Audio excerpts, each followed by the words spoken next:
This is a demonstration of a debris problem that commercial dust mops encounter daily. They're encountering lightweight debris such as papers and food wrappers.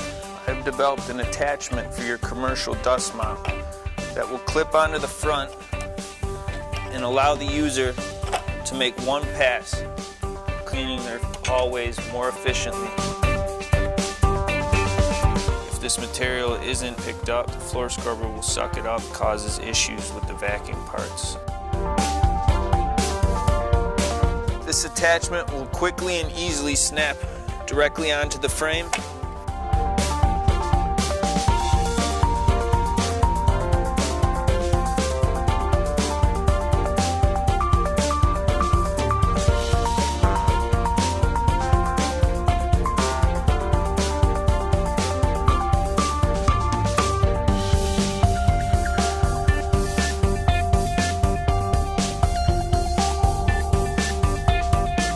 The Mop Guard will allow the user to make one pass, making floor sweeping more efficient, and your scrubber equipment will have less stress on the motor.